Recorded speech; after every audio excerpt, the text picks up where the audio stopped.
সোমবার নেতাজি ইন্দোরে মুখ্যমন্ত্রীর বৈঠকে যোগ দিচ্ছেন না বলে জানিয়ে দিয়েছে জুনিয়র ডাক্তাররা। অনিকেত দেবাশিস পুলস্তরা জানিয়েছেন, হাসপাতাল কার্যত চিকিৎসক শূন্য করে সোমবারের বৈঠকে যোগ দেওয়ার জন্য ফরমান জারি করা হয়েছে। পরবর্তীতে হাসপাতালে রোগী মৃত্যু হলে বা চিকিৎসা পরিষেবা ব্যাহত হলে দায় চাপানো হবে জুনিয়রদের ওপরে। তারা আরো বলেছেন, আরজিকর কাণ্ডে 6 মাস পরেও বেশিরভাগ দাবির সামান্য অংশ পূরণ হয়েছে।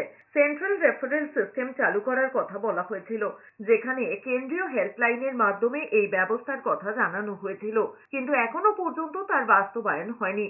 উল্টে আন্দোলনকারী চিকিৎসকদের বিরুদ্ধে ব্যবস্থা নেওয়া হচ্ছে। শুধু নতুন করে আর কিছু আশ্বাস তারা শুনতে রাজি নয়। তারা আরো বলেছেন, এই বৈঠকে যোগ দেওয়ার জন্য সব মেডিকেল কলেজ এবং হাসপাতালগুলোর প্রশাসনকে নোটিশ দিয়েছে স্বাস্থ্য সচিব, যিনি হাসপাতালগুলোর দুর্নীতি চক্রের সঙ্গে প্রত্যক্ষভাবে যুক্ত। তার বিরুদ্ধে 137 পাতার ফাইল মুখ্য সচিব মারফত মুখ্যমন্ত্রীকে পাঠানো হলেও তার বিরুদ্ধে কোনো ব্যবস্থাই নেওয়া হয়নি। স্বাস্থ্য দুর্নীতি সহ অন্যান্য অব্যবস্থা থেকে নজর ঘোরাতে এই বৈঠকের আয়োজন করা হয়েছে।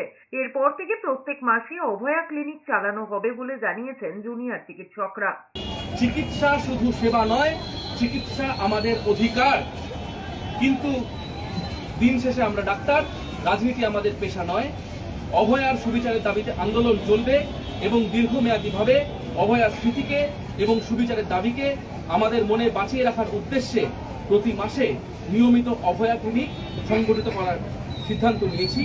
সেই সিদ্ধান্ত অনুসারে আগামী 9ই মার্চ 70 অঞ্চলে একটি অভয়া ক্লিনিকের ঘোষণা